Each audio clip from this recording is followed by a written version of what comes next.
Ahoy, you mateys! It be International Talk Like a Pirate Day. So I be thinking, 'tis time to talk about the pirate life, and how much of the legends of the pirates be true. Did they bury their gold? Did they fly the Jolly Roger? And did their dogs have scurvy? And most important, did they talk like this? So join me as I cast me pod on this episode of Arrrverything Arrrverywhere.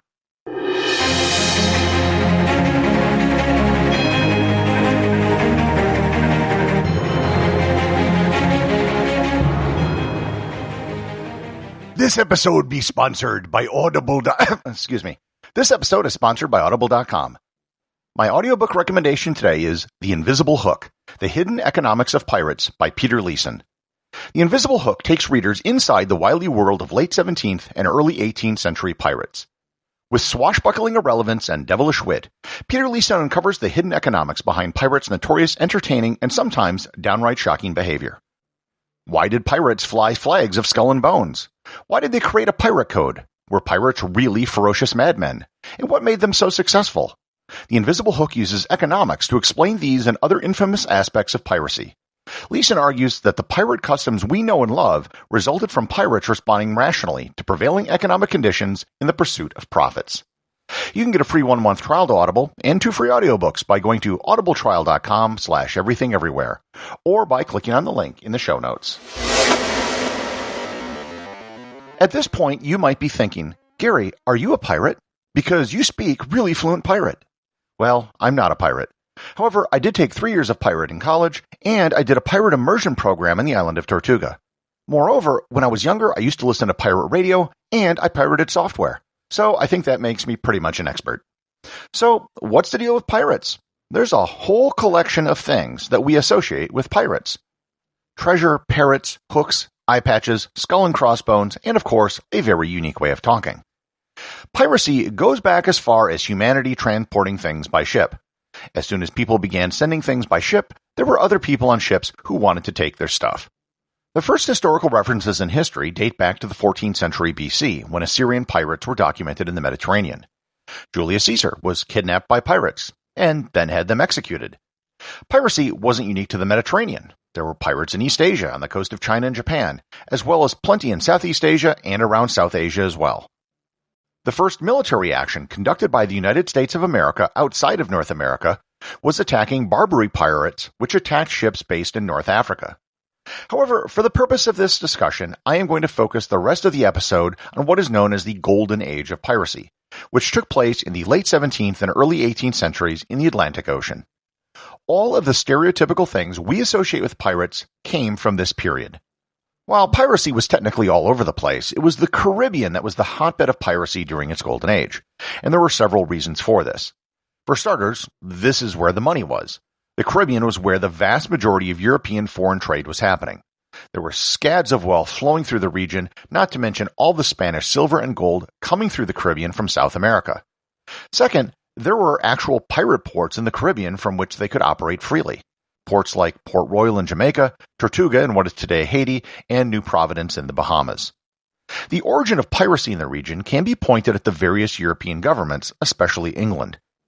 They allowed ships called privateers to operate on the high seas, whose mission was to attack primarily Spanish merchant ships.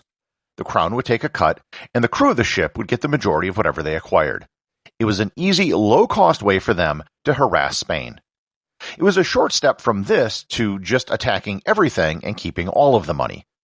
Most pirates were former sailors on merchant ships or in the Navy. There were also a fair number of freed or escaped slaves who worked on crews as well.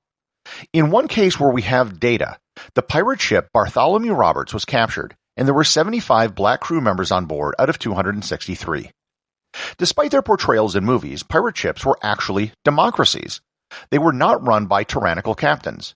In fact, they couldn't be. There was no law that you could hold over the heads of the sailors to enforce discipline. There actually was a pirate code. It was a type of constitution under which the ship was run under. Each member of the crew had to sign their name, or leave their mark if they were illiterate, in the book. This wasn't just an agreement to honor the code, but also a form of commitment. If they were caught by the authorities and their name was in the book, they could be hung. Many pirates asked to be forced to sign, so they would have an alibi if they were ever caught. The code set out rules that the ship would be run under and punishments for crew members who violated the rules. It also set terms for the election of officers of the ship. More importantly, it established strict rules for the division of loot and booty.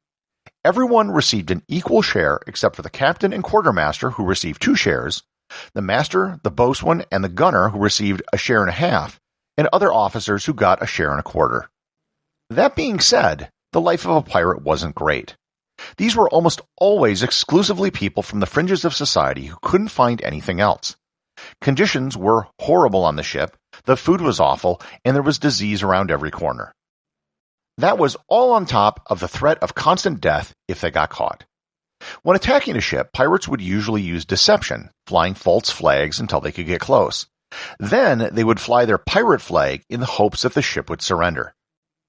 There wasn't a single pirate flag, but many of them did have some theme of a skull, bones, or a skeleton. There are only 2 surviving 18th century pirate flags in the world. I actually got to see one of them at the Maritime Museum in the Åland Islands in Finland. The entire strategy of pirates was to not fight. As romantic as the idea of swashbuckling pirates swinging from ropes seems, that was exactly what they were trying to avoid.